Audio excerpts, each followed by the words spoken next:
C'est pas n'importe qui connaît Mohammed. Si vous voyez quelqu'un qui accuse Mohammed de ci et de ça, c'est un ignorant. Il n'a rien appris de Mohammed. Vous savez que votre question était à sa place. Étudiez d'abord quelqu'un avant de porter un préjugé. On continue. Excusez-moi. Napoléon, là vous le connaissez. Et il s'est même islamisé.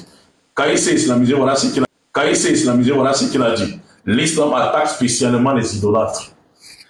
Ça, c'est Napoléon Bonaparte. L'islam attaque uniquement les idolâtres. Il continue. Il n'y a point d'autre Dieu que Dieu. Donc, dans ce livre, donc, vous savez, c'est la formule de devenir musulman.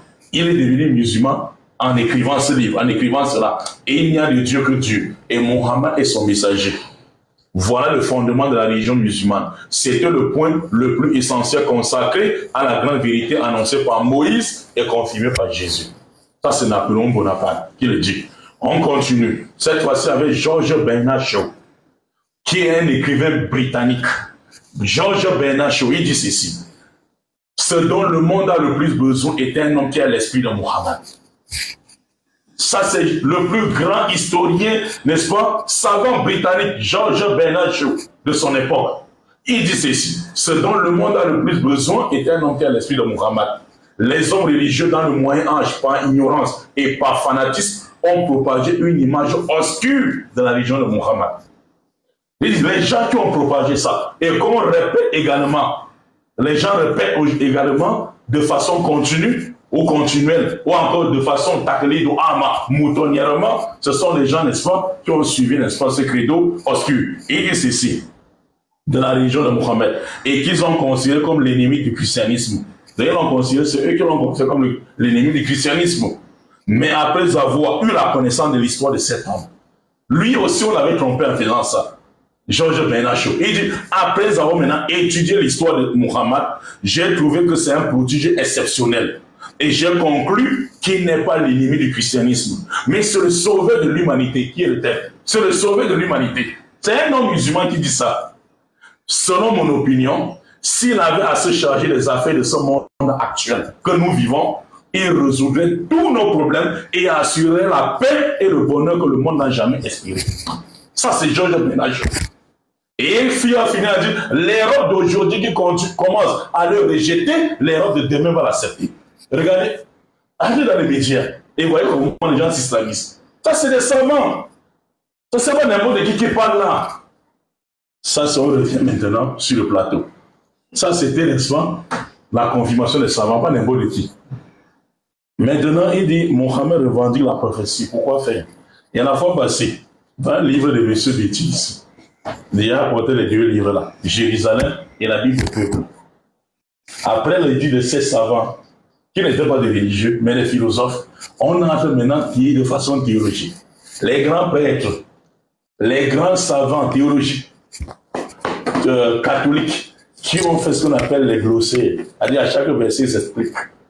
Et on n'est pas savant que eux, de ces livres-là, de la Bible. La fois passée, j'ai relu et les gens ont fait sourd d'oreille, comme s'ils n'avaient pas compris. Dans Genèse, le commentaire de Genèse 18, Genèse chapitre 18, je répète encore, mes chers frères.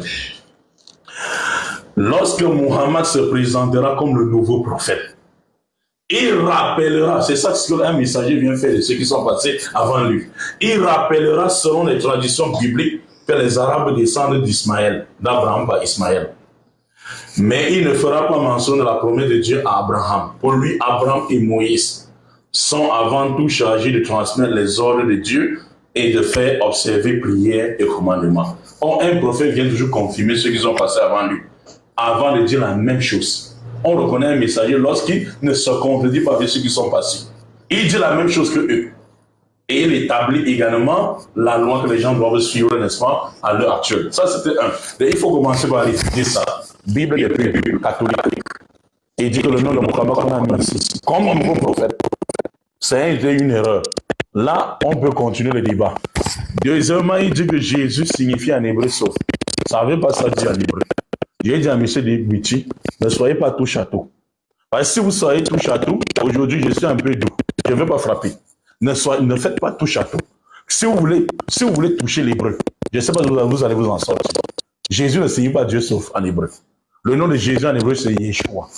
Yeshua veut dire l'éternel, c'est-à-dire le Yod, le Yahweh est un sauveur et non l'éternel est sauveur.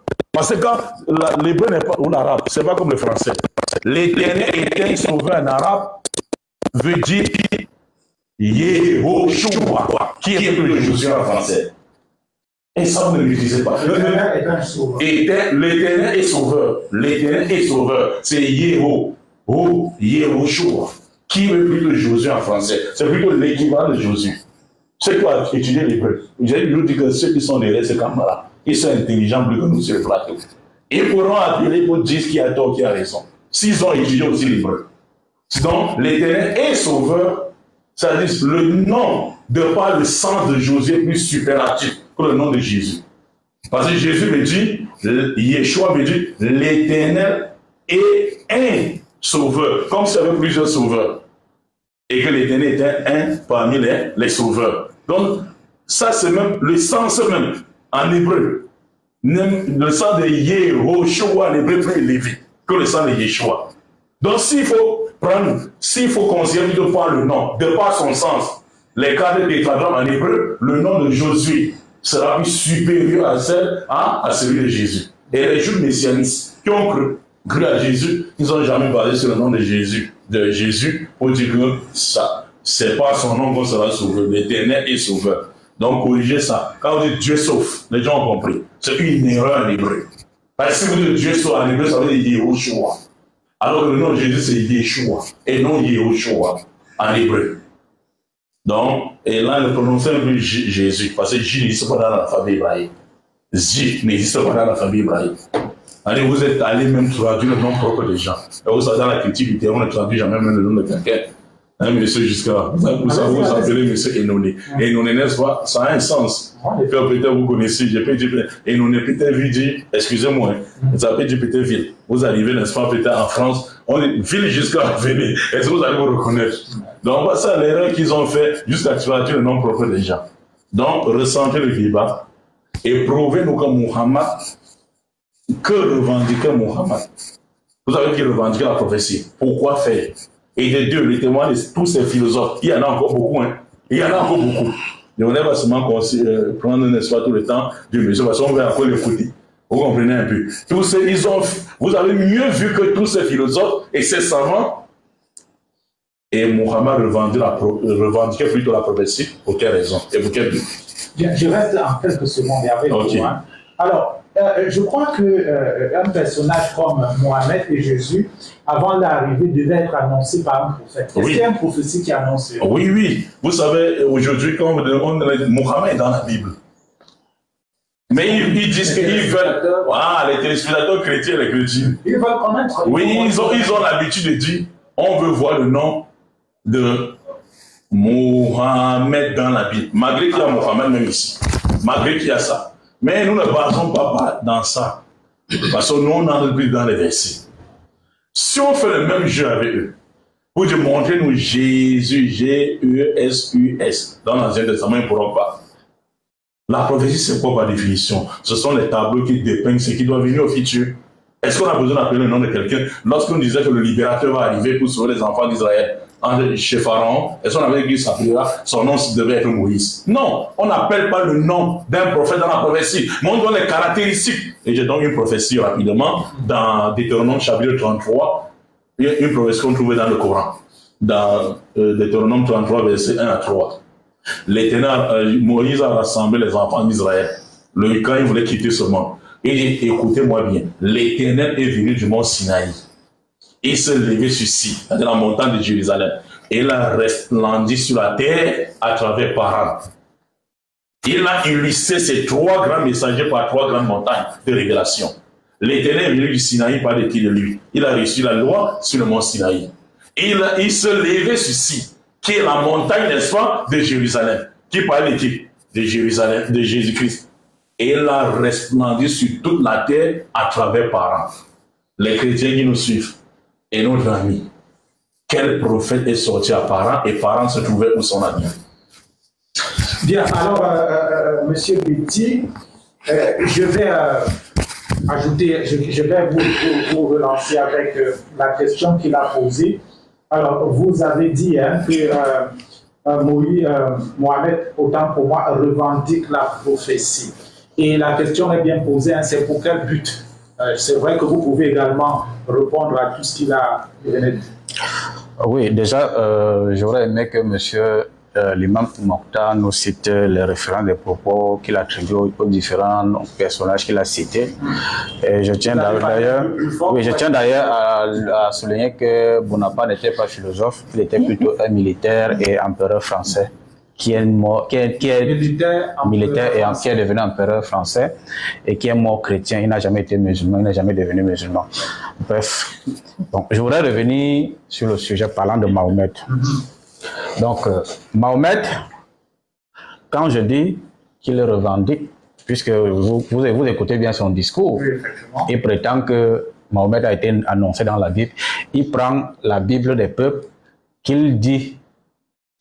Il prétend que dans les bas de page de la Bible des peuples, les auteurs de la Bible des peuples qu'il ne connaît d'ailleurs pas, c'est deux frères. La Bible des peuples a été rédigée par deux moines, qui sont deux frères, qui a été rédigée par les deux moines, et prétend que le bas de page de la Bible des peuples parlerait de Mohamed.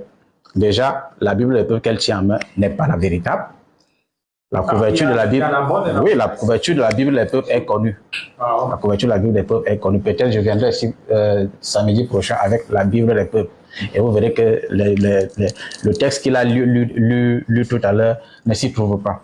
Bref, je reviens donc sur Mahomet. Quand je dis que Mahomet revendique, la prophétie. Vous avez écouté son discours. Maintenant, est-ce que Mahomet jouit de la légitimité de revendiquer cette succession de prophètes-là? Évidemment que non. Déjà, est-ce que Allah est le même Dieu que nous connaissons dans la Bible? Quand on essaie d'étudier le fond du Coran ou alors le fond du discours d'Allah selon les révélations de Mahomet, il est évident qu'il ne s'agit pas du même Dieu. D'où vient le nom Allah?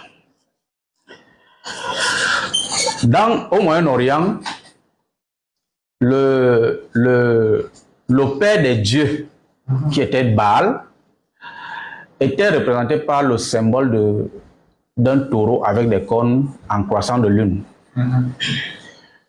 Dans la Babylone antique, le dieu principal, parce que c'était le royaume polythéiste, le dieu principal était le dieu de la lune, qui lui aussi était représenté par un taureau avec des cornes en croissant de lune, ou alors parfois par un simple croissant de lune. Au Moyen-Orient, donc, le dieu de la lune était Ila, qui était un nom générique pour désigner le Dieu, pas Dieu, mais le Dieu. Au Moyen-Orient, donc, chaque tribu se rapportait son propre Dieu tribal, qu'il appelait Al-Ilah, qui va devenir plus tard Allah. Allah, dans l'un des livres de Bukhari, il dit qu'en 630, au moment de la conquête de la Mecque par Mahomet, il y avait plus de 360 de la divinité. Parmi ces il y avait Baal, qui était considéré comme le Seigneur et maître des dieux, le dieu principal. Et à la Mecque, Al-Lat, féminin de Allah, était une divinité qui était adorée la vie de Mahomet. Donc le mot Allah, ne tirons pas cette dans la Bible comme le nom Allah, si c'est l'origine du christianisme païen. D'ailleurs, c'est un philosophe arabe du nom de Al-Kindi qui le dit dans son livre L'Apologie d'Al-Kindi. Moi, je cite les références des livres. Apologie d'Al-Kindi, qui affirme que le nom Allah provient du paganisme sabéen. Il ne provient pas de la Bible. Donc, en conclusion, le Dieu que choisit d'adorer Mahomet est le Dieu de la lune, qui n'est autre que Allah. C'est pour cela que vous verrez que le croissant de lune est le symbole universel de l'islam. Ça, c'est historique, hein? Je suis encore sur l'aspect historique. Oui, allez-y. Maintenant, si on rentre dans le fond du contenu du Coran, Mahomet prétend qu'il aurait reçu les révélations de l'ange Djibril d'Allah et que ces révélations sont véridiques. Sauf que vous verrez que la plupart de ces révélations ne sont que... Vous ne perdez pas le fil. Hein? Est-ce que ici, Djibril, puisque Allah, vous prétendez dire que ce n'est pas le même Dieu qui se trouve dans la Bible, est-ce que Djibril, lui, par contre, est le même ange qu'on retrouve dans la Bible? Pas du tout. Okay. Pas du tout. Donc, vous verrez donc que même dans le contenu du Coran, c'est majoritairement les copies des textes, des fables anciens qui existaient déjà avant Mahomet. Je prends quelques exemples, quelques exemples concrets. Dans la sourate 18, au verset 10, que je peux lire, si vous me permettez, Mahomet parle des jeunes dormants de la caverne. Attendez un peu, s'il vous plaît. Sourate 18, verset 10. Quand les jeunes gens se furent réfugiés dans la caverne, il dit: ô notre Seigneur, donne-nous de ta part une miséricorde et assure-nous la droiture dans tout ce qui nous concerne. Eh bien, ce récit, cette histoire, vient de l'évêque Étienne d'Éphèse, qui a été évêque d'Éphèse de 448 à 451, jusqu'à sa mort, parce qu'il est mort martyr. Étienne d'Éphèse tire cette histoire. En fait, ce sont des allégories, ce ne sont pas des histoires réelles. Ce sont des allégories que quelqu'un essaie de créer pour faire passer un message. Étienne d'Éphèse faisait donc une prêche, alors une homélie sur la résurrection et voulait faire comprendre aux gens la réalité de la résurrection. Il s'est donc mis à raconter cette histoire. Il s'est donc inventé cette histoire pour mieux faire comprendre ce qu'il veut ce qu'il veut dire aux gens, ce qu'il veut passer aux gens comme message. Et cette histoire avait été reprise par un autre évêque un peu plus tard, je crois aussi au 5e, 6e siècle, début du 6e siècle, qu'il avait mis par écrit. Mahomet reprend donc cette histoire qu'il met dans le Coran comme une révélation. Encore un autre exemple. Dans la sourate, permettez-moi, dans la sourate 19, ou dans la sourate 19 à partir du verset 30, où Mahomet prétend que Jésus aurait commencé à prêcher dès qu'il est sorti des entrailles de sa mère. Cette histoire vient en réalité d'un évangile apocryphe. D'un évangile apocryphe qu'on avait attribué à Thomas. Thomas qui était l'un des apôtres de Jésus et qui est né autour du 4e, 5e siècle. Dans la sourate, je crois la sourate 15, où Mahomet fait allusion à l'histoire de Satan qui refusait de se prosterner devant Adam. Eh bien, cette histoire est tirée d'un texte apocryphe juif datant du 1er siècle avant Jésus-Christ et qui était intitulé « La vie d'Adam et d'Ève ». Ce sont des textes qui existent, allez faire les recherches, allez les retrouver. Donc, dans la sourate 5, où Mahomet parle de l'histoire d'un oiseau enseignant à Caïn comment enterrer son frère. En fait, cette histoire est tirée des commentaires talmudiques. Et vous verrez que même les contemporains de Mahomet étaient conscients que ce qu'il racontait étaient des fables anciens. Je vous prends quelques exemples dans le Coran. Permettez-moi de trouver les références. Je prends souvent le temps de noter les références avant de... Voilà. La sourate 6. La sourate 6, au verset 25. La sourate 6, verset 25, où Pardon.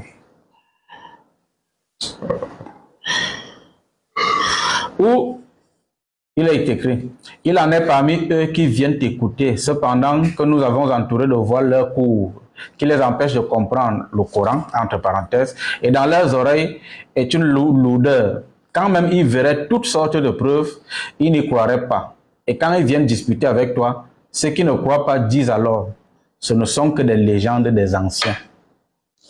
Dans la sourate 8, la sourate 8, excusez-moi, oh là là, la sourate 8, dans la sourate 8, verset 31,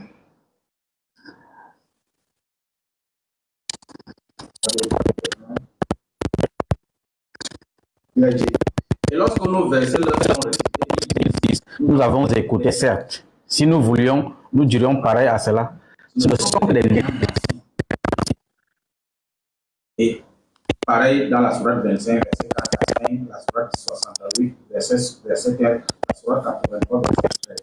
Donc, la quasi-totalité des révélations, prétendument, que Mahomet n'était en réalité des fables anciens. Et c'était reconnu par les comportements de Mahomet. Comme Mahomet vient nous dire que M. Montagne vient nous dire que Mahomet aurait été annoncé dans la Bible qu'il serait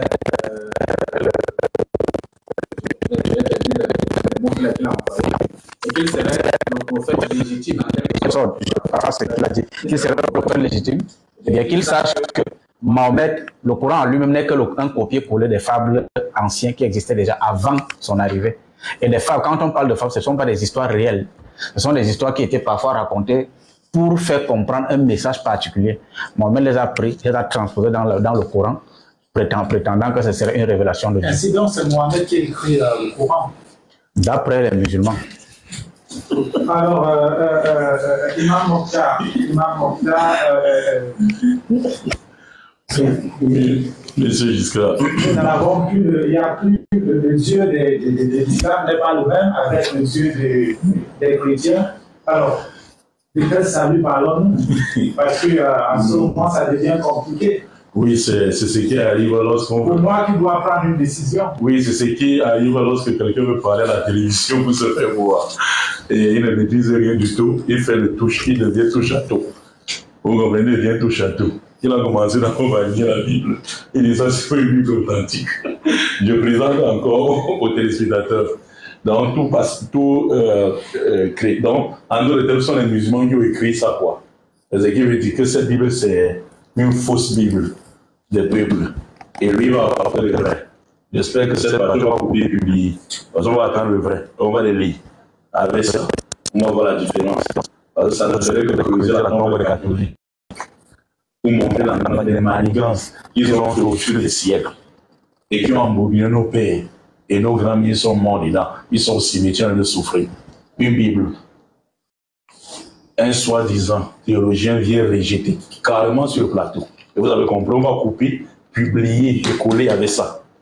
Donc on attend cette Bible la semaine prochaine. Pas plus tard que la semaine prochaine. Parce qu'il veut dire qu'il va apporter le meilleur Bible du peuple. Ça, c'était de un.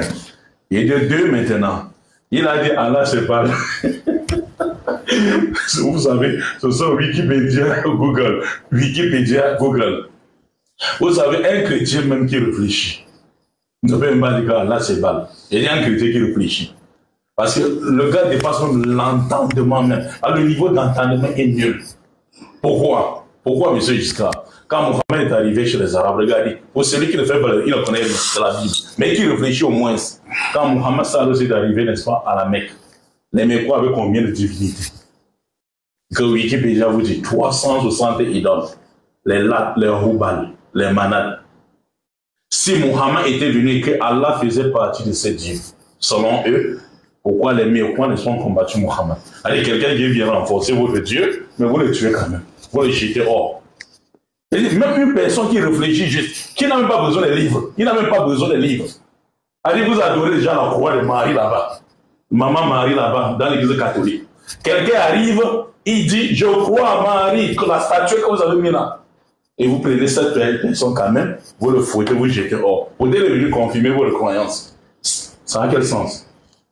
Mohamed était un dieu parmi les 300, Allah était un dieu parmi les 360 idoles. Mais on trouve quand même moyen de le combattre quand même.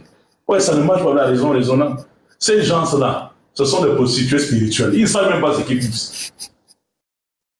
Mais ce sont des prostituées spirituelles. Ils vont Google, Wikipédia, ils ramassent tout. Et n'importe quoi, ils viennent vomir sur le plateau. Après, ils vont dire, je suis théologien. Théologien en quoi? Avec ça. Et ils ramassent les versets dans les... Moi, j'ai toujours dit ramasser les versets dans les poubelles. Parce que même avec le Saint-Esprit, ils ne peuvent pas lire un verset en arabe, un verset du Coran. Le style du Coran, en arabe n'est pas comme le style, n'est-ce pas, de la Bible falsifiée que vous connaissez et que tu as confirmé même que c'est falsifié. Les musulmans sont comme les juifs. On garde nos textes originaux. Quand vous faussez sur la tradition, on vous ramène sur l'original. Si tu lis-moi un seul verset là-bas que tu as cité en arabe. Allah dit Inna anzalnahu Qur'anan arabiyyan la'allakum ta'qilun. J'ai révélé les versets, le Coran en langue arabe, pour que vous méditiez. Et les styles, il y a ce qu'on appelle, n'est-ce pas, les idiomes. Il y a des rejets. Il y a ce qu'on appelle les idiomes, les langages idiomatiques. Tu ne connais pas l'arabe et tu veux porter critique sur le Coran. On ne comprend pas le Coran comme on comprend les Bibles que vous mangez sur les versets avec. Pour comprendre le Coran, il faut maîtriser la langue arabe. Que même l'hébreu, vous ne connaissez pas. Que vous êtes loin de connaître. L'art de conjuguer le Coran, vous ne connaissez pas ça.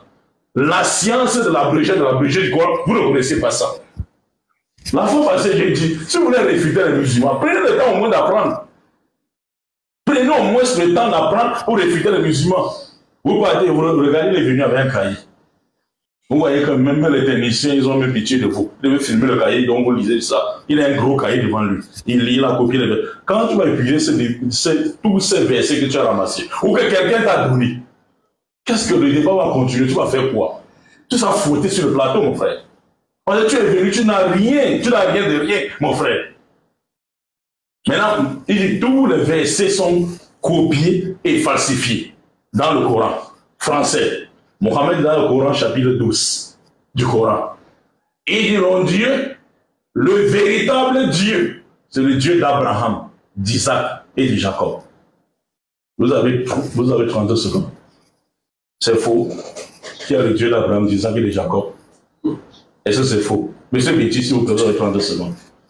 Finissez. Non. Finissez. Non, c'est lui qui parle la parole. Il dit, Mohamed dit, s'il faut prendre la langue française là, il écrit, tout ce qui est dans le Coran, c'est faux. Tout, il a dit, vous avez compris, on va couper et publier. Mohamed dit, le véritable Dieu, Sourate Joseph.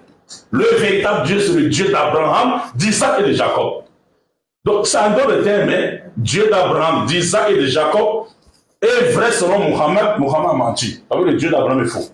Mais il peut faire comme des savants qui ont reconnu la grandeur de Mohamed sans toutefois s'y islamique. Maintenant, ça c'est bien, monsieur le journaliste. Vous ne faites que creuser sa propre tombe précipitée. Monsieur Liti, ça c'est bien. Regardez maintenant. On va l'attraper maintenant.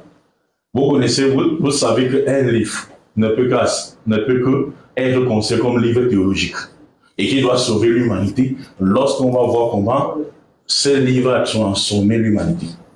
Le défi est sur le plateau. Donnez-nous. Le Coran est faux. Et la Bible est vraie. Il a dit, vous avez compris. Et la Bible sont les vrais. Non, nous sommes dans le débat. Il avait pris le verset coranique. Peut-être bien qu'il faudra qu'un jour on parle de la Bible et le Coran. Okay. Non, si. Dans ce cas, vous devrez dire oui.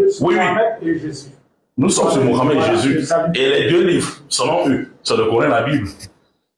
Jésus a parlé selon eux. C'est dans la Bible. Non, je comprends. Parce que si on va là, on ne va pas terminer l'émission. Oui, non, c'est lui qui a commencé, il faut qu'il termine. C'est qu'il a commencé. Donc c'est une parenthèse. Il ne faut pas qu'il s'échappe. La question est, moi, parce qu'il n'a pas répondu à la question dans quel but Mohamed s'est fabriqué ça. Pour être président, pour être gouverneur. Il n'a pas dit quel but. On a récité les choses, on l'a écrit dans le cahier de Bible, ça sera.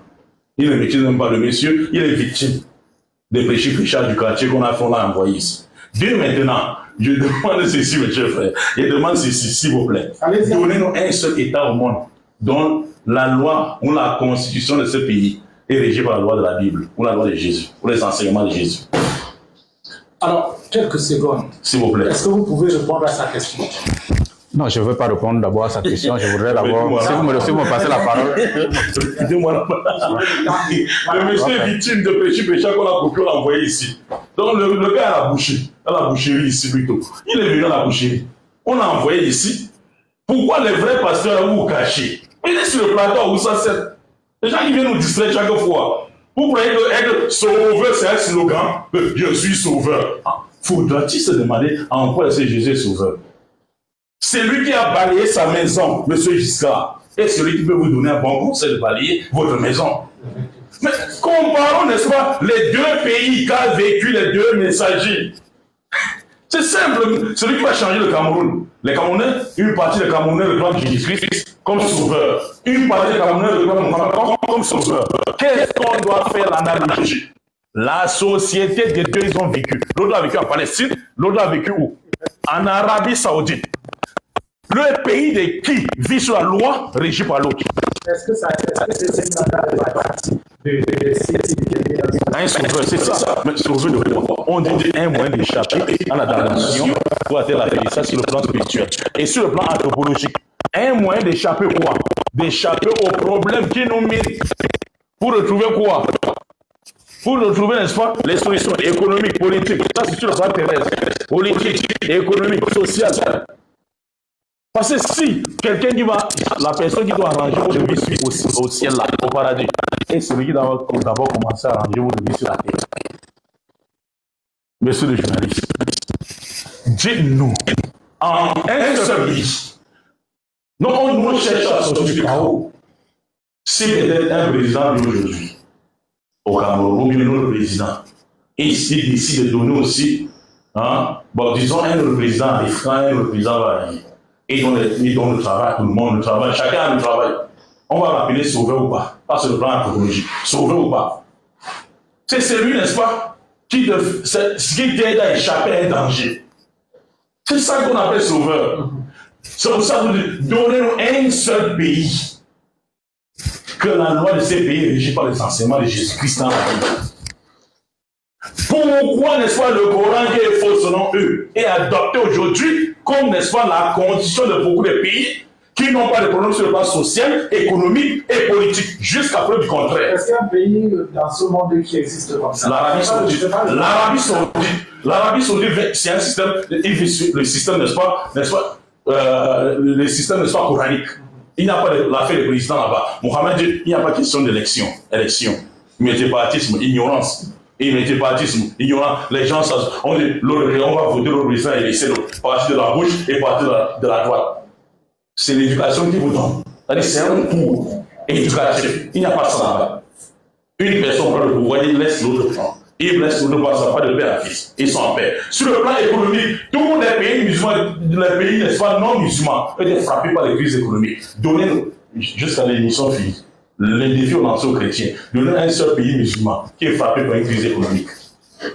C'est un défi. Un seul pays islamique qui sont régis, dont la loi est régie par le Coran. Ne prenez pas Dubaï ici. Parce que Dubaï, c'est un système biblique. Dubaï, n'est-ce pas, un système, n'est-ce pas, économique de plein intérêt biblique chez les gens qui nous ont apporté la Bible, quoi. Les gens aux yeux bleus, que vous connaissez. Parce que jusqu'aujourd'hui, les chrétiens restent les esclaves de ces gens-là. Sur le plan économique, sur le plan, n'est-ce pas, social, même sur le plan même social. C'est eux qui fabriquent les pasteurs, les envoient ici. Ils viennent nous distraire ici. C'est eux qui les envoient. Donc, donnez-nous seulement un seul pays musulman qui était frappé par les crises économiques, dont la loi est régie par le Coran, qui est faux selon eux. Ça, c'est de trois, sur le plan social. Regardez tous les pays. Et même jusqu'à rentrer dans au pays. Regardez même ici même au pays. Dans une rue, tu peux trouver, n'est-ce pas, 50 églises. À quoi nous servent tous ces églises qui poussent comme les champignons? Voilà un petit problème de Bamenda. Même le chef d'État a demandé que les pasteurs viennent prier. Depuis qu'il prie, Bamenda va de mal en pire, le Sud-Ouest va de mal en pire, ou bien il y a quelque chose qui résout. Ça aurait changé si les prières... Pas les prières. Est-ce que les musulmans viennent seulement dire prier? Non. L'islam, c'est un mode de vie, et non seulement la prière. Un mode de vie. C'est un mode de vie. L'islam devait donner les solutions adéquates. Ils n'ont jamais prié les musulmans du Cameroun depuis que ces problèmes. Est-ce qu'on parle de la prière? Est-ce que vous Ils n'ont jamais. Je vous dis, même vous répétez la même chose. Je vous dis, les musulmans, c'est pas les solutions. C'est pas les musulmans, l'islam, c'est un mode de vie et non seulement la prière. Vous reprenez la parole, ils n'ont jamais prié. C'est étonnant. On vous dit, c'est pas ça. Vous nous forcez à dire une chose que c'est pas ça, nous le donnons. On dit, maintenant, l'islam donne les solutions adéquates. Alors, je voulais dire, les musulmans n'ont jamais donné une solution par rapport à ces problèmes. Est-ce que les musulmans, d'abord, c'est eux qui donnent. Est-ce que l'État du Cameroun est régi, n'est-ce pas, sur la loi islamique? On a souvent vu les musulmans prier pour les. Mais est-ce qu'ils vont faire quoi? Est-ce qu'ils vont faire quoi? Et c'est régi par eux. Une personne qui t'invite et le chez toi, c'est différent. C'est le même. Quand tu es chez toi et c'est lui que tu as invité, c'est la même chose. Vous pouvez continuer. Mais c'est ça. Donc, maintenant, j'ai dit le défi est sur la table. Donnez-nous un seul pays dont la loi de ce pays est régie par la loi de la Bible. Comme constitution. Jésus est sauveur, Jésus est sauveur. Même nous les musulmans, par exemple, nous disons que Jésus est sauveur même pour Israël. C'est parce qu'il fuit cette aide. C'est pour ça qu'il allait se réfugier dans les copier-coller qu'il a fait dans les cahiers et il est venu rester là. Il ne peut pas, je dis jusqu'à cette chaise où il est assis. Il ne peut pas donner un seul verset. Un ou Dieu, Jésus, les disciples de Jésus et l'apôtre Paul, aucun d'eux n'a prêché à un non-juif de suivre de Jésus-Christ. Il ne peut pas s'en sortir là. Et on parle de qui? De Jésus. Donnez-nous un seul verset où Jésus a prêché à un non-juif de son vivant. Vous continuez, c'était le coup. Alors, vous allez. Il y a beaucoup de questions qui ont été posées. Alors, un État arrête-t-il parmi les signes sur lesquels on devrait s'attarder? C'est le changement. C'est ça le sauveur. Il donne un code de conduite, de moralité pour les gens. Est-ce que vous pouvez se la payer? Bref. Est-ce que la foi en un Dieu ne devrait pas changer positivement la vie d'une société? Évidemment. Mais maintenant, il s'agit de... Puisque la foi est une action libre parce qu'il faut consentir, adhérer à l'appel de Dieu. Puisque Dieu nous a créés libres, une fois, après avoir adhéré à la foi, il faudrait maintenant qu'on mette en pratique ce que Dieu nous demande de mettre, de vivre pour que le monde ou alors la société soit plus juste. Maintenant, je voudrais d'abord attirer l'attention sur que... En conclusion, avant de continuer, qu'est-ce que vous avez dit d'une société où Jésus-Christ ou encore on prie le Dieu des chrétiens et qui ne change pas? Parce que la société... On va dire que là on prie le vrai Dieu. Parce qu'il n'existe aucune société où les chrétiens ont le monopole, ça n'existe pas. Ça n'existe pas. Maintenant, je voudrais vous faire remarquer que M. Mokhtar a passé plus de 15 minutes à nous tenir un discours plutôt idéologique et fanatique. Aucun argument. Vous allez remarquer qu'il n'y a aucun argument historique, aucun argument théologique. Il se plaint du fait qu'il me voit avec le cas ici, c'est parce que je suis effectivement un homme de science et un homme de science note les références pour ne pas parler en l'air, pour ne pas tenir des discours vagues, des discours idéologiques. Je ne tiens pas des discours idéologiques, je tiens des discours historiques et théologiques avec des références. C'est pour ça que je prends le temps, la peine de noter mes références afin de renvoyer les téléspectateurs à aller faire des recherches. Je ne fais pas des discours politiques ou alors idéologiques sur le plateau, non. C'est pour ça que je tiens des discours avec des références. Je cite les références pour inviter les gens à aller faire des recherches. Il a de tout le discours là, il parle longtemps pour essayer juste de démontrer comment je suis. Ensuite, pour nous me ramener dans une autre affaire, montrez-moi un État qui est régi selon les vraiment. Est-ce que c'est le sujet? Non. Le sujet ici, c'est le salut, 2 points. Par Jésus ou par Mahomet. Et voilà notre salut. Et deuxièmement, je n'ai pas dit que la Bible en elle-même est falsifiée. Je dis que la version que vous tenez là, dont vous prétendez avoir un bas de page qui parlerait de Mahomet, est faux. C'est ce que j'ai dit. Et je viendrai ici la semaine prochaine avec... Je viendrai ici avec la semaine prochaine, si Dieu nous accorde la grâce, je viendrai ici avec la Bible des peuples. Et vous n'allez pas retrouver ce bas de page là à l'intérieur. Pour revenir donc au sujet principal, comme je disais, Mahomet...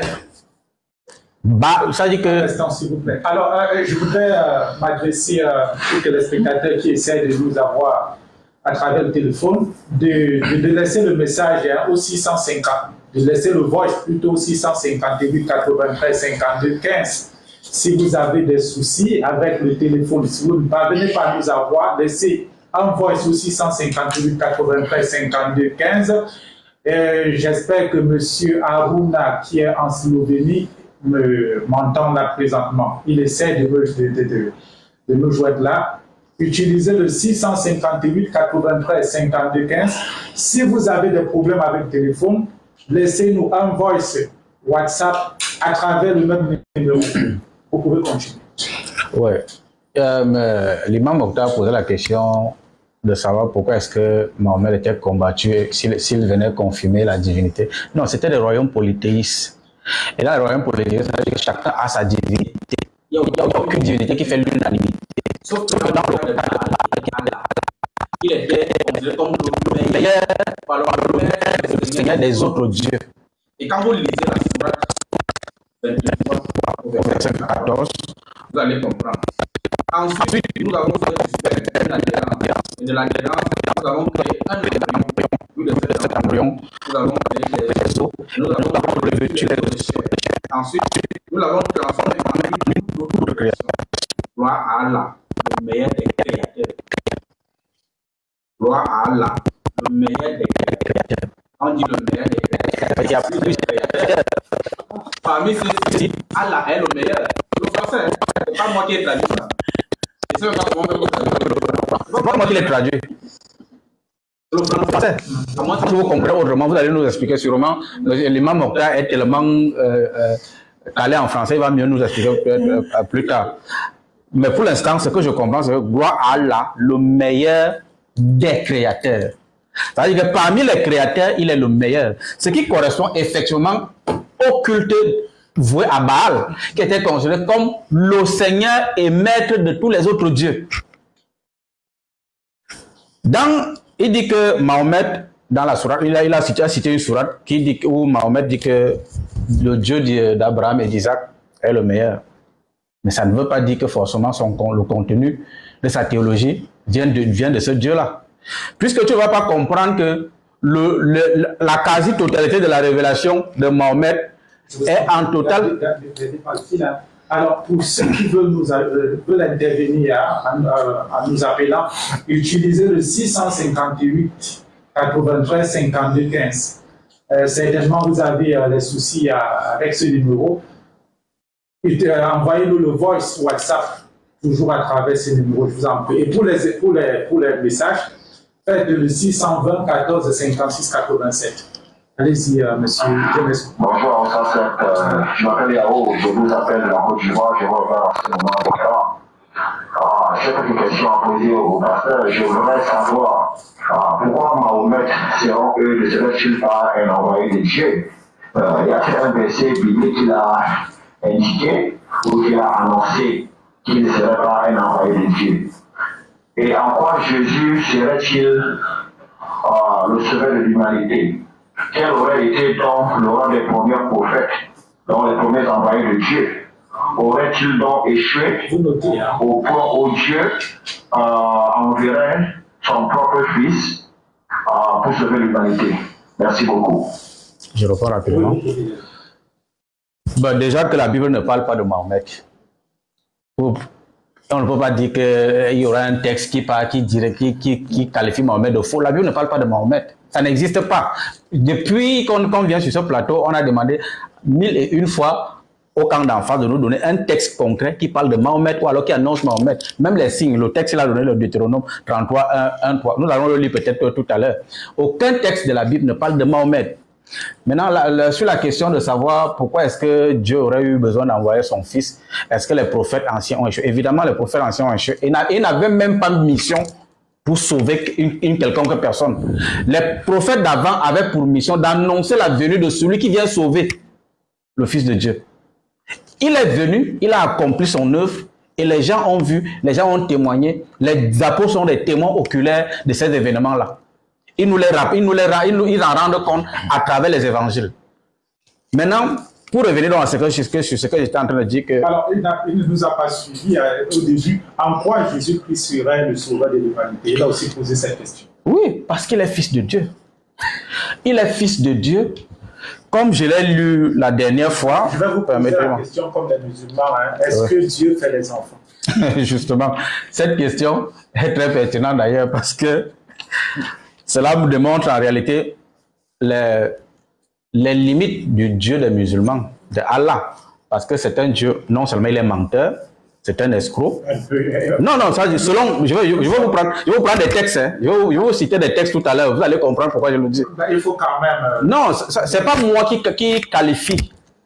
Enfin, je résume... Il y a des mots quand même. Non, enfin, je résume la théologie islamique. Puisque, selon les révélations de ce Dieu-là, Dieu aurait trompé les gens sur la crucifixion de Jésus. Il est menteur. C'est pas moi qui le dis. Ça veut dire que c'est un Dieu menteur.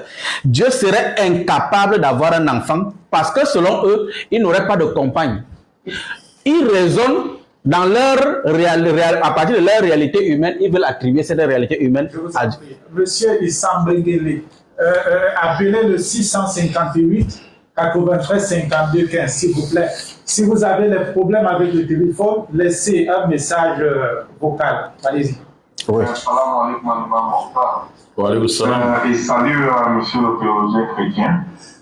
J'ai vu l'entrée dans le Coran là pour faire croire aux gens comme quoi les musulmans adorent le destin.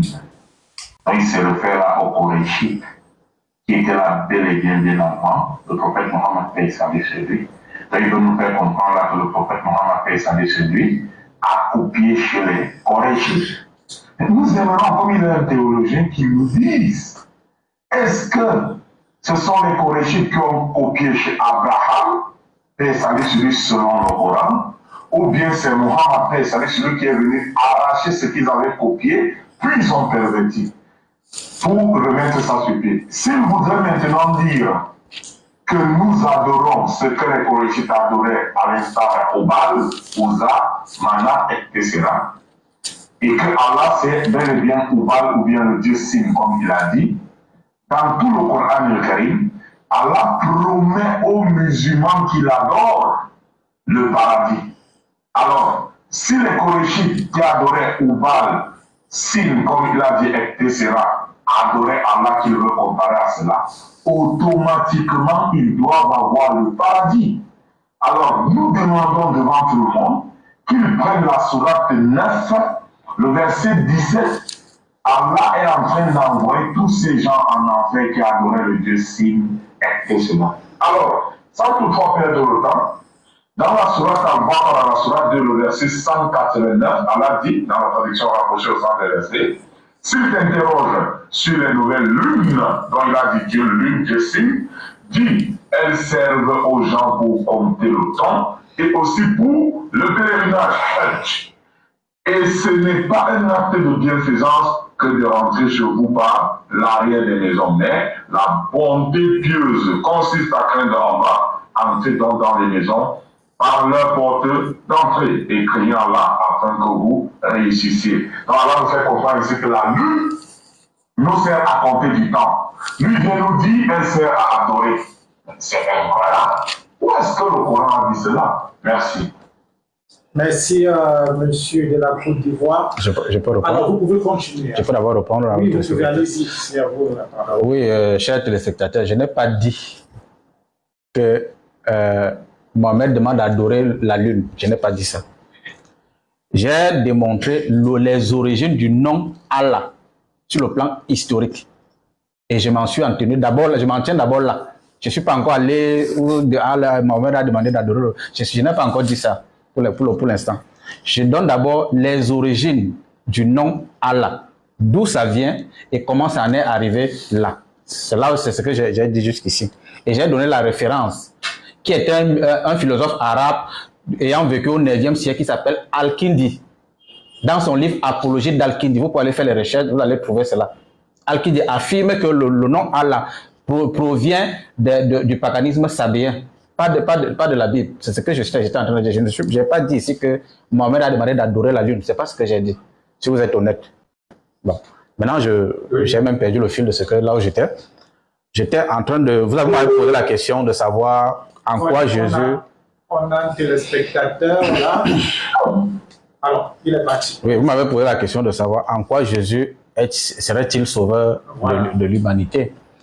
Bon, je lis juste une introduction, enfin le texte de Hébreux au chapitre 5, à partir du verset 7 jusqu'au verset 9, ou alors jusqu'au verset 10. C'est lui qui, dans les jours de sa chair, ayant présenté avec de grands cris, avec l'arme des prières et des supplications à celui qui pouvait le sauver de la mort, et ayant été exaucé à cause de sa piété, a appris, bien qu'il fût fils, l'obéissance par les choses qu'il a souffertes, et qui, après avoir été élevé à la perfection, est devenu pour tous ceux qui lui obéissent l'auteur d'un salut éternel. Dieu l'ayant déclaré souverain sacrificateur selon l'ordre de Melchisedec. C'est Jésus. Est-ce que Mahomet a eu une telle prédiction? Non. Et j'apprécie d'ailleurs la vidéo. Parce que Mahomet déclare, permettez-moi de chercher la phrase. Mahomet déclare. Voilà. La sourate 46. 46, verset 9. 46, verset 9. Mahomet déclare. Dit, je ne suis pas une innovation. Je ne sais pas ce que l'on fera ni de vous. Je ne fais que suivre ce qui m'est révélé. Et je ne suis pas c'est clair. Si Mahomet lui-même n'est pas sûr de son salut. À moins que, voici la traduction. Hein. Et tout à l'heure, monsieur Imam Mokhtar va nous décrypter le texte. Malheureusement, chaque fois qu'il prend la parole, c'est pour nous parler des idéologies, des États et consorts et de ce que je vaux ou je ne vaux pas. Dans une autre sourate, 72, au verset 21, sourate 72, verset 21. C'est vrai que les appels vous ont... Mais vous allez dire, sinon on ne va pas réaliser. Mahomet déclare, dit, je ne possède aucun moyen pour vous faire du mal, ni pour vous mettre sur le droit chemin. Je ne possède aucun moyen, ni pour vous faire du mal, ni pour vous mettre sur le droit chemin. C'est Mahomet qui dit. Que dit Jésus donc à propos du chemin? Jésus déclare,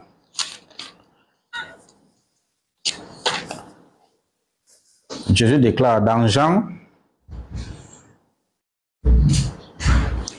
3,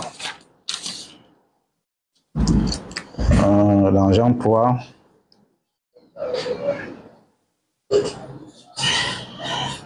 permettez-moi s'il vous plaît.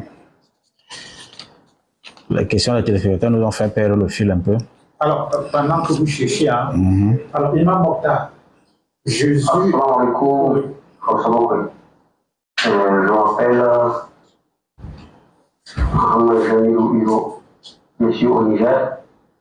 Et ma question à l'égard du pasteur, je voudrais savoir tout ce qu'il a acquis comme connaissance. Il a acquis tout simplement parce que il a étudié, il a été à l'école, il a beaucoup appris. Et contrairement à ce qu'il dit de Mohammed, s'il dit que tout ce que Mohammed a révélé dans le Coran, lui aussi, il a fait copie-coller ou bien il a appris. Donc, je voudrais, pour votre information, vous rappeler que notre messager Mohammed sallallahu alayhi wa sallam, il écrit. Donc, c'est des révélations qu'il reçoit pour transmettre. Et si, par contre, vous dites qu'il a appris ça, lui, il n'a pas étudié. Comment il va faire pour apprendre? Il a appris avec qui? Selon votre source. Tout ce qu'il dit, il apprend ça auprès de qui? Si ce n'est pas des révélations, donc il apprend ça auprès de qui? Quelqu'un il a lu ça dans un livre ou bien où est-ce qu'il a tombé ça? Tu devrais te justifier quand même. Bonne question. Alors, c'est noté, Imam Mokhtar. Alors, de ce que j'ai retenu, hein, de tout ce qu'il a dit, Mohamed ne serait pas sûr de son salut. Alors, expliquez-vous ça. Alhamdulillah, si ce n'est pas juste par respect pour les téléspectateurs, je devrais déjà arrêter ce débat parce qu'il y a les principes, n'est-ce pas, à Ossassa, lorsqu'on a créé cette émission, de ne pas insulter les dieux. Vous savez, les musulmans sont éduqués.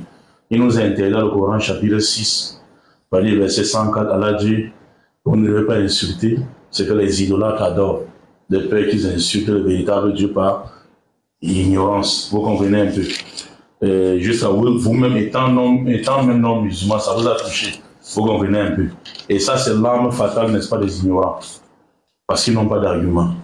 Ils commencent par dire, Allah, n'est-ce pas, c'est un menteur. Vous ne pouvez pas entendre un musulman dire, les dieux, les chrétiens, c'est un menteur, machin, truc. Non, nous sommes éduqués. Moi, n'insulte pas. Prouvez-vous même encore que voilà là où le salut où le salut vient, l'éducation. Ça, c'est l'éducation islamique. Vous comprenez un peu. Et ça prouve encore une fois de plus l'ignorance du monsieur qui n'a jamais fait une école théologique. Ça, ce sont les choses élémentaires qu'on enseigne dans la pédagogie. Vous comprenez un peu. Tu ne peux pas commencer, n'est-ce pas, à réfuter ton adversaire en insultant, n'est-ce pas, le Dieu qui l'adore. Alors, à monsieur Issam Debélé, je ne sais pas trop, je vous en prie, je vous ai laissé un message. Si vous voulez nous appeler, utilisez le 658 93 52 15. Si ceux-ci les appels dérangent, laissez-nous un message vocal à travers ce numéro 658 93 52 15. Maintenant, il sera humilié maintenant. Parce que j'avais dit ici au début de l'émission, je ne voulais pas, n'est-ce pas, taper fort. Maintenant, il sera humilié. Voilà, il rester humilié dans mon temps. Monsieur me dit, prenez la Bible et montrez-moi un verset où je dis, je suis le Fils de Dieu, s'il vous plaît. Ça sera l'humiliation totale maintenant. Montrez-nous un seul verset où je dis, je suis le Fils de Dieu. Vous avez dit, c'est les gens ont compris. Donnez-lui 1 minute, même 2 minutes. Il a la parole. Oui. Bon, toujours dans sa diversion habituelle, monsieur l'imam Mokhtar veut nous amener dans un autre débat. Je propose que ce débat soit reporté pour une autre fois. Non, on s'entend pas. Regarde, quelqu'un a posé la question, là, je veux répondre au téléspectateur. Il bavarde, il ne se rend même pas compte. Il dit, je veux commencer par répondre au téléspectateur, qui était M. Aaron. Qu'est-ce qu'il a dit? En quoi est-ce que Jésus est-il sauveur? Qui est-il? Il a dit parce qu'il est le Fils de Dieu. Vous avez compris? Maintenant, donnez-nous maintenant un seul test où Jésus dit, il a pris la parole ici, quand il avait pris la parole précédemment, qu'est-ce qu'il a dit, M. Giscard? Il dit, moi, je parle avec les références. Maintenant, attaquons les références maintenant. Donnez-nous un seul test où Jésus dit. Jésus dit dans Jean 14, 24, c'est lui qui ne m'aime pas. Ne garde point mes paroles. Et la parole que vous entendez n'est pas de moi, mais du Père qui m'a envoyé. Maintenant, si vous aimez Jésus, et vous voulez, n'est-ce pas, montrer qu'il est le sauveur du monde, parce qu'il est le Fils de Dieu, vous avez dit, les gens ont compris. Vous serez humilié maintenant sur le plateau. Ça, on ne voulait pas arriver là. Mais vous serez humilié. Non, s'il vous plaît. Donc, donnez-nous un seul verset où Jésus dit, je suis le Fils de Dieu. Oui, allez-y. Le verset. Justifiez-vous parce que après, vous remettez le Aruna, oui. Je crois que c'est le nom. Oui. Ouais. Bon. Vous-même, vous venez de dire où Jésus dit qu'il appelle le Père. S'il appelle le Père, ça veut dire qu'il est quoi? Ça veut dire qu'il est le Fils.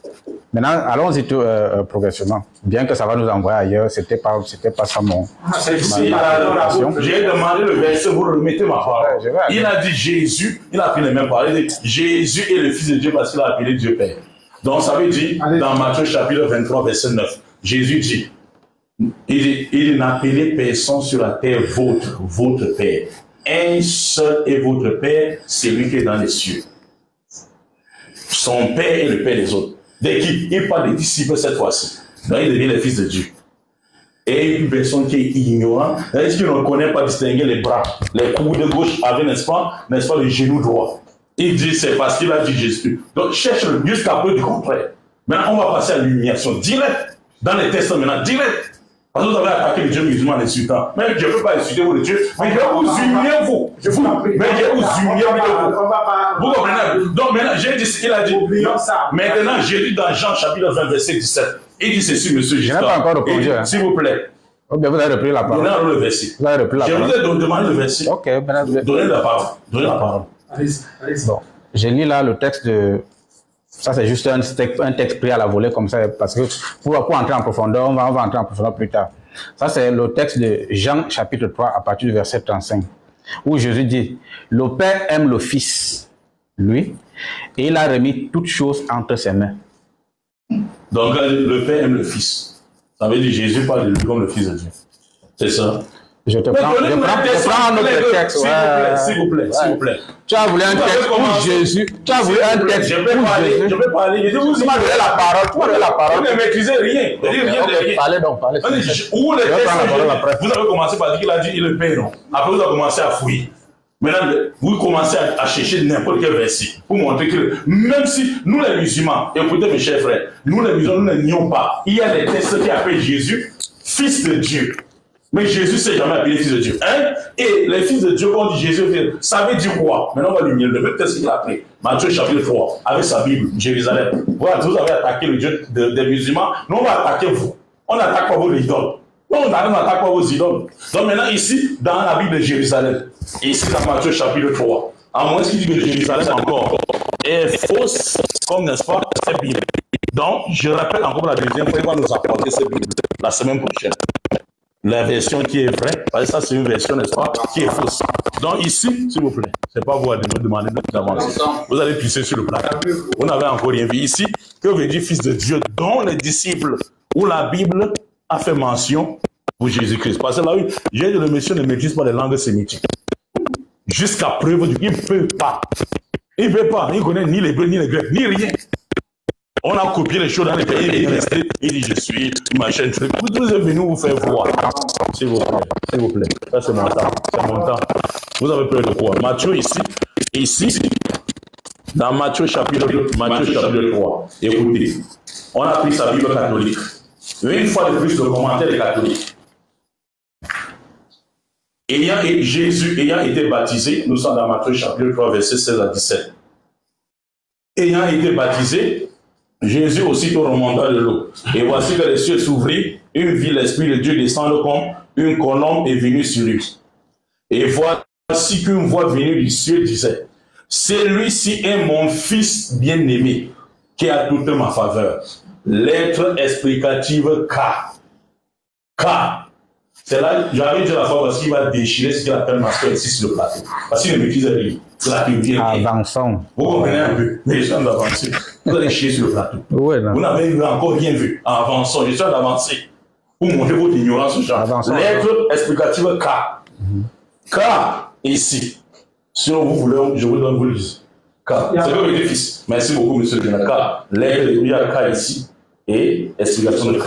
Écoutez ce que, n'est-ce pas, les savants catholiques disent, pas n'importe quel catholique qui vient d'Israël. Cette vision interprétative désigne d'abord Jésus comme le vrai serviteur annoncé par Isaïe.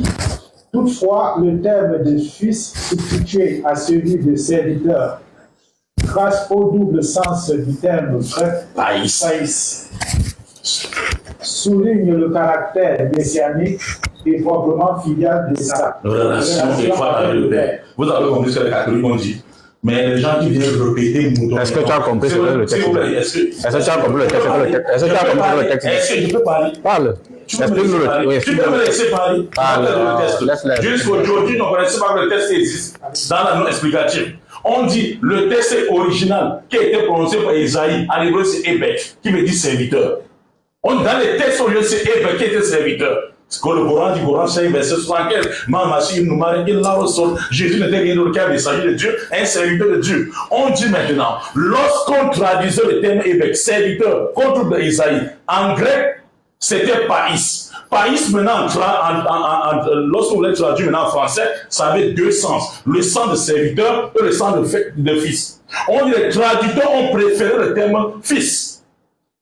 Pourquoi? Parce que dans l'endroit où l'évangile a été réuni, c'était un lieu pagano-chrétien qui était, n'est-ce pas, qui étaient les Romains, où les rois et les fils des rois étaient appelés Dieu, les fils de Dieu. Alors, pour faire comprendre une grande personnalité comme Jésus-Christ, ils ont, n'est-ce pas, utilisé le mot fils. Contrairement à ce que Isaïe avait dit.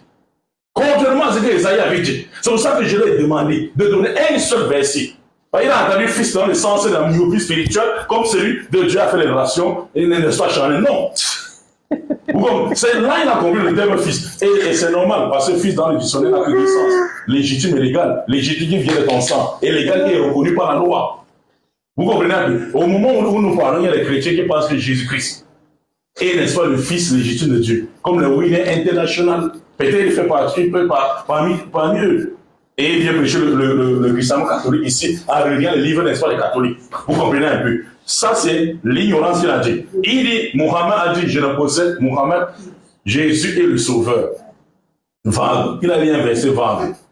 Maintenant, écoutons ce que l'apôtre Pierre dit dans Actes des Apôtres, chapitre 5, versets 29 à 32. Et il dit ceci. Il dit, il faut obéir à Dieu plutôt qu'aux hommes. Le Dieu de nos pères a ressuscité Jésus-Christ que vous avez tué en le pendant au bois et l'a placé à sa droite. Mais comme pour les ignorants, comme M. François, c'est plutôt, n'est-ce pas, Dieu, Jésus est Dieu. Mais il y a un Dieu qui a ressuscité quand même Jésus Dieu. Dans l'ignorance. Donc ici, pour le placer à sa droite, comme prince, écoutez, comme prince et sauveur, afin de donner à Israël la repentance de pardon de ses péchés.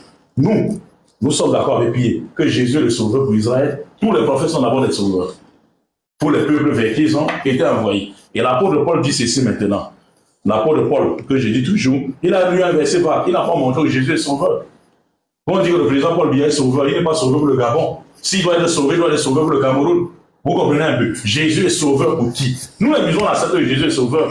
Mais pour qui? Pour Israël. Pour Rasoulani, la banni Israël. Donc ici, dans... Je vais prendre l'acte des apôtres. Chapitre, n'est-ce pas? Chapitre 13, à partir du verset 15. Après la lecture des lois et des prophètes, les chefs de la synagogue l'ont envoyé dire, homme frère, si vous avez quelque exhortation adressée au peuple, parlez. L'apôtre Paul se leva. C'est lui, c'est Paul. Il va débattre de Paul. Paul se leva et ayant fait signe de la main, il dit, homme israélite. Écoutez ce que Paul dit. Homme israélite, et vous qui craignez Dieu, écoutez. Le Dieu de ce peuple d'Israël a choisi nos pères. Il a mis ce peuple en honneur pendant son séjour au pays d'Égypte et l'a fait sortir par son bras puissant. Il est nourri près de 40 ans dans le désert, ayant détruit 7 nations au pays de Canaan, il en accordant le territoire comme propriété. Après cela, durant 450 ans environ, il leur donna les juges jusqu'au prophète Samuel. Il demandait alors un roi, et Dieu leur donna pendant 40 ans Saoul, fils de Kis de la tribu de Benjamin. Puis l'ayant rejeté, il leur suscita pour roi David, auquel il a rendu ce témoignage. J'ai trouvé David, fils d'Isaïe, comme homme selon mon cœur, qui accomplira toutes mes volontés. C'est de la postérité de David. Selon la promesse, Dieu a suscité à Israël un sauveur qui est Jésus. Ils ne connaissent pas ce texte. Ils sont toujours là en train de copier-coller. Ils ne connaissent pas ce texte. Ça, c'est Paul qui le dit. Je répète encore cette partie, le verset 23. Acte des Apôtres 13, verset 23. C'est de la postérité de David que Dieu, selon sa promesse, a suscité. S'il vous plaît, ça fait trop de bruit dans le plan. S'il vous plaît. Donc, que Dieu, selon sa promesse, a suscité à Israël un sauveur qui est Jésus. Avant sa venue, Jean avait prêché le baptême de repentance à tout le peuple d'Israël. Et lorsque Jean achevait sa course, il disait, je ne suis pas celui que vous pensez, mais voici après moi vient celui des pieds, duquel je ne suis pas digne de délier les souliers. Homme frère, fils de la race d'Abraham, et vous qui craignez Dieu, c'est à vous que cette parole du salut a été envoyée. Est-ce que le débat ne veut pas être fini? Si vraiment ces gens étaient là pour la vérité, le débat ne veut pas être fini, monsieur le frère. Si Jésus dit encore ceci, lorsqu'il fait la parabole de vigneron homicide, dans Matthieu chapitre 21, verset 43 à 44, Jésus dit ceci. Ça, c'est l'apôtre Paul. Jésus lui-même dit ceci. S'il est le sauveur du monde, écoutez ce qu'il dit. Jésus dit ceci. C'est pourquoi je vous le dis. Le royaume de Dieu vous sera enlevé. Et il sera donné à une nation qui en rendra les fruits. Le royaume de Dieu vous sera enlevé. Et par là à qui? À Israël. On nous semble que la nation préférée de Dieu était qui? Israël. Or, Jésus dit qu'il est venu pour Israël. Jusqu'à preuve du contraire, il ne peut pas demander le contraire. Si Jésus est venu pour Israël, et le royaume de Dieu, c'est le royaume des trésors spirituels, sont déportés vers Israël, c'est vers quel peuple? Il n'y a que deux choses. Soit pour une nation qui vient d'Abraham, parce que c'est par Abraham que toutes les nations de la terre seront sauvées. Jésus, le seul qui est descendu d'Abraham après Jésus, il n'y a que Mohammed. À moins qu'on dise qu'il y a un prophète qui n'est pas de la descendance d'Abraham. Qui n'est pas de la descendance d'Abraham. Vous comprenez un peu? Tous ces enfants-là, Jésus et Mohammed sont descendants d'Abraham. Jésus descend d'Abraham par Isaac et Mohammed descend d'Abraham par Ismaël. Or, Dieu avait fait, dans les 3 promesses que Dieu avait fait à Abraham, il a dit, c'est par toi que toutes les nations et toutes les familles de la terre seront sauvées. Or, Jésus dit à Israël que le royaume de Dieu sera enlevé.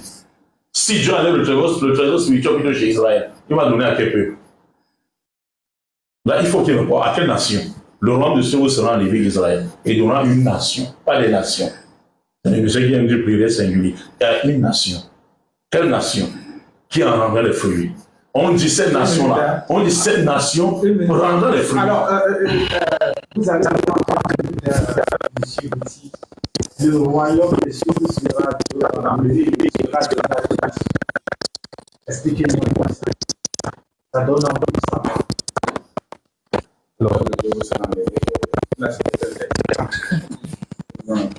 Il n'écoute même pas. Pourquoi? Parce qu'il n'est pas venu écouter. Est-ce que regardez ce qu'on va couper et publier? C'est un chrétien théologien. Donne-moi la référence. Pardon, le texte n'existe pas. Tu m'appelles combien vous êtes dans ton livre? Donne-moi la référence. Oui, monsieur le journaliste. Demandez-vous, monsieur le journaliste. Lui doit vous demander. Et pas ce qui représente la Bible. Alors, la référence. Ok, très bien. Je vous donne vous le donner. Dans Matthieu chapitre, n'est-ce pas, 21, verset 43. Qui ne connaissait pas ça? Donc remettez-le. Matthieu chapitre 1, verset 43, c'est ce qu'il a dit. Matthieu chapitre 21, verset 43. Matthieu chapitre 21, verset 43. Où Jésus leur dit, n'avez-vous jamais lu dans les Écritures, la pierre qu'ont rejetée ceux qui bâtissaient est devenue la principale de l'angle. C'est du Seigneur que cela est venu et c'est un prodige à nos yeux. C'est pourquoi, je vous le dis, le royaume de Dieu vous sera enlevé et sera donné à une nation qui en rendra les fruits. Vous comprenez ce qu'est le texte? Le verset commence à partir du verset 42. C'est pour ça que je lui ai demandé la référence pour que moi je puisse lire le texte. C'est Jésus qui parle. Que la pierre qu'ont rejeté les bâtisseurs, c'est-à-dire les Juifs, lui, Jésus, c'est lui la pierre qui a été rejetée, est devenue la principale de l'angle, est devenue l'élément du salut. Ouais. C'est du Seigneur que cela est venu. Et c'est un prodige à nos yeux. Calme-toi, c'est moi qui parle. C'est moi qui parle. Il est déjà au verset suivant. Quelle est la nation? C'est ce qu'on attend pour me remettre, n'est-ce pas? C'est moi qui parlais. Non. C'est dans la nation qu'on attend. C'est la nation qu'on attend. Vous êtes déjà, n'est-ce pas, vous êtes déjà au verset 44. Vous fuyez. Vous êtes déjà au verset 44. Et sur le cas, vous êtes humilié. Chaque débat sur ce plateau. Donc, donnez-nous la référence de la nation. C'est ce que le journaliste vous a demandé. Il est déjà au verset 44. Je peux maintenant continuer. On attend une nation. Est-ce que je peux maintenant continuer? Vous n'avez pas monopolisé la parole. Vous avez eu trop de temps. Maintenant, c'est la question. Maintenant, mon temps, c'est à lui de poser les questions. Ce n'est pas à vous de poser les questions. Laissez-lui. Allez-y. Comment?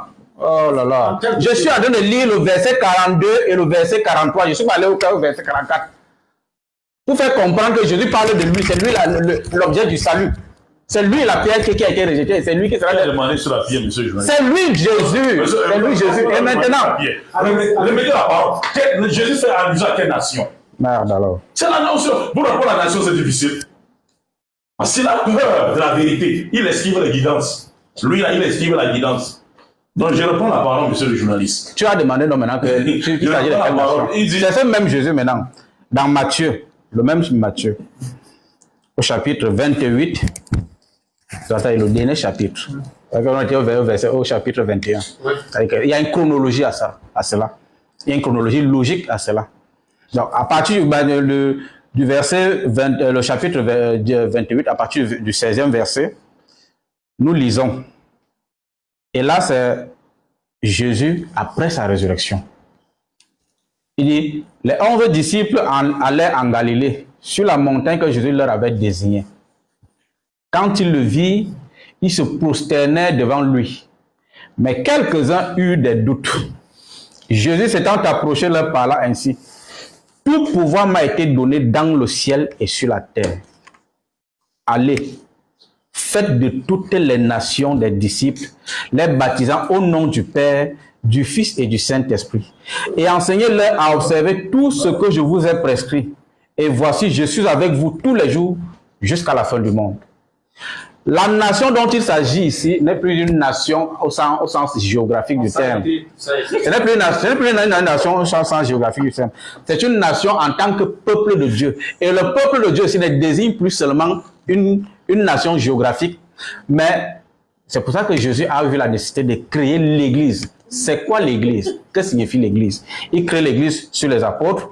Et l'Église, étymologiquement, le mot Église vient du grec ecclésia, qui lui-même est emprunté à l'araméen kahal, qui signifie assemblée des convoqués ou alors assemblée des rachetés. C'est cette assemblée-là, en tant que peuple, qui devient donc une nation nouvelle. C'est pour ça que l'Église a, dans ses débuts, fait face à une certaine hostilité des grands prêtres juifs. C'est pour ça qu'après le martyre d'Étienne, ils sont obligés de sortir de Jérusalem pour aller vers l'extérieur. Merci, parce qu'on a plus assez de temps. Vous avez le débat, j'ai dit, nous sommes là pour les téléspectateurs. Le monsieur d'une nation, ça veut dire les chrétiens. Les gens sont rires même au studio. Le nation me dit. Donc, monsieur le journaliste, on dit qu'il a rendu les fruits. Les chrétiens ont rendu quel fruit? Remettez-lui encore la parole. Allez-y, on est en train de dire les fruits. Vous allez parler, vous voulez parler. Ils ont rendu quel fruit? Qui a rendu les fruits? Les fruits. Que les chrétiens ont fait quoi? Reprenez votre question. Reprenez votre question simplement. Vous voulez parler que les gens. Reprenez votre question simplement, je réponds. Oh. Monsieur le journaliste, Jésus dit quoi dans les versets? Le roi de cieux vous sera enlevé et il donnera une autre nation. Qui en une nation. Oui, à une nation. Ouais. Qui en produira quoi? Cette nation. Les fruits. Vous avez dit que la nation, c'est les chrétiens. Les fruits que les chrétiens ont produits. Si tu fais un peu, c'est pour ça que je t'ai dit que tu n'as jamais fait la théologie. Parce que si tu avais fait un peu de théologie, tu allais connaître au moins l'histoire de l'Église. Oui. Parce qu'en termes de fruits, l'histoire de l'Église, c'est 2000 ans d'histoire. Et ces fruits sont nombreux. Oui, quelle Église? L'église catholique que je parle, l'église catholique dans laquelle j'appartiens, c'est au moins 2000 ans d'histoire. Et les fruits sont nombreux. Actuellement, oui. Faites les petites recherches. L'église actuellement est la première institution au monde en termes d'activité caritative. Oui. Il y a son second... C'est ça le fruit. Entre autres, je suis en train de te dire que si tu fais un peu d'histoire, sur les 2000 ans, on va publier ce monsieur-ci. Souffrez des côtés alors, souffrez des côtés. Sur les 2000 ans, souffrez des côtés. Laissez-moi répondre. Oui, c'est bien, monsieur le journaliste. Vous savez que l'église la plus combattue par les chrétiens, je dis pas par les musulmans, par les chrétiens, alors nous sommes. C'est l'église catholique romaine. Bien sûr. Ça, c'est les fruits. C'est-à-dire, c'est leur maman. Hein. Mais voilà les fruits qu'ils ont accouchés. Donc, voilà les fruits qu'ils ont donnés. Et vous savez, la guerre de coalition et la guerre froide, c'est la guerre que vous connaissez ici. L'inquisition. Donc, quand ce monsieur ici, vous n'avez même pas honte de mentir. Vous n'avez même plus honte. L'inculturation. Et tout ce que vous avez fait. Donc, vous n'avez c'est ça le fruit. Vous êtes vous savez ce que l'inculturation signifie. Inculturation. Vous confondez les mots. S'il vous plaît. Inculturation signifie. Oui. Maintenant. Non, je vais chuter, je vais avoir une question finie. Non, oui, il est fini. Il faut qu'il finisse. Non, il aura la parole. Non, il est fini. Non, il est fini. Non, il va finir. Oui, ok, monsieur. Merci, monsieur le journaliste. Oui, Genèse chapitre 17, verset 19. Dieu dit à Ismaël, à Abraham concernant Ismaël, à l'égard d'Ismaël, je t'ai exaucé. Je le rendrai fécond. Je le multiplierai à l'infini. Il engendrera 12 princes et je ferai de lui une grande nation. Monsieur Bétier, quand est-ce que cette promesse, le Dieu de la Bible qui ne ment jamais et qui ne faillit jamais à sa promesse, quand est-ce que cette promesse à Ismaël est arrivée? Remettez la parole, s'il vous plaît. Un instant, je vais lire quelques messages. Il faudrait lire le message, s'il vous plaît. Je ne vois pas le message, monsieur. Vous m'avez envoyé un message depuis le 9 novembre. Bonsoir, monsieur Giscard, ainsi que vos fidèles invités, Imam Mokhtar Alassane. Monsieur Giscard, la vérité, donc, je ne sais pas. C'est depuis le 9 novembre, ça. Donc, je ne sais pas. Ça ne répond pas. L'unique fils légitime de la promesse de l'alliance, selon la Bible, est Isaac. Pourtant, Ismaël, né de la servante Agar, fut lui aussi dépositaire d'une promesse de descendance. C'est là où il y a la question, monsieur le journaliste, s'il vous plaît. Il ne faut pas qu'il échappe à la question. Les Hébreux se considèrent fils d'une femme libre et non d'une servante. Les musulmans se réclament d'Ismaël. Alors, je fais plaisir aux téléspectateurs. Salam à tous, à tous mes voeux, à monsieur Betty, c'est ce qu'il veut dire. Nous voulons de vérité, non la réunion du quartier Abaka de Yaoundé. Pas de souci, je vous suis. Et grâce à Allah, à travers de vous, j'ai beaucoup d'informations sur l'islam. Je salue de passage ma Mokhtar. Je prie Allah de me donner la chance de le rencontrer dans ma vie. Alors, vous allez prendre la dernière parole. Non, non. J'ai posé une question à qui fait. C'est cette question qu'il va répondre. Vous avez posé une question. Oui, j'espère qu'il a compris. Pourquoi il lui donne la parole? Je n'ai pas posé de questions. Ok. Alors, vous pouvez y aller, monsieur Betty. Déjà, tout à l'heure, monsieur Mokhtar pleurait, appelons ça comme ça, tout à l'heure, en disant que c'est moi qui aurais insulté leur Dieu de menteur. C'est pas moi. Non, on revient. Non, c'est mon choix, c'est mon temps de parole. C'est pas la polémique, c'est pas la polémique. Non, je voudrais être précis sur ce que j'ai dit. D'accord. Je voudrais être précis sur ce que j'ai dit. Je dis que selon le Coran, ce Dieu est un menteur. Puisque dans le... Je n'ai pas la référence exacte dans la tête, je crois que c'est la sourate 6, quelque chose comme ça, où la révélation prétendrait que Dieu aurait trompé les gens sur la crucifixion de Jésus. C'est-à-dire que Jésus avait été désigné comme celui qui devait être crucifié, mais Dieu aurait trouvé un mécanisme comment dire, d'un tour de passe-passe et aurait changé Jésus avec un sosie qui serait allé se faire crucifier. La réponse à la question. Carrément un innocent. Maintenant, le même Dieu désigne la mère de Jésus comme fille d'Imran, comme sœur d'Aaron. Le même Dieu. Alors que la sœur d'Aaron a vécu 1200, je crois 1200, 1300 ans avant Marie, la mère de Jésus. Le même Dieu prétend que Jésus serait né sous un palmier. Le même Dieu. Est-ce que c'est moi qui dis donc qu'il est menteur? Ce sont ses propres déclarations. Ce sont ses propres déclarations qui font. Puisque le Dieu dit qu'il a trompé les gens sur la crucifixion de Jésus, c'est lui-même qui dit qu'il a trompé les gens. C'est ça, en quoi et quoi? Vous êtes libre de penser. Justement, puisqu'il a trompé. Alors, maintenant, il y a une dernière question qui est arrivée là, en quelques secondes. Oui, la question c'était laquelle? Vous reposez. Il ne perd pas le temps. Il n'est même pas dans l'émission. La question était, Dieu dit dans Genèse 17, verset 19 à 20, à l'égard d'Ismaël, Abraham, j'étais exaucé. Et je le multiplierai à l'infini, je le bénirai, je ferai de lui une grande nation. C'est arrivé quand cette promesse. Bon, ok. Frère Ismaël.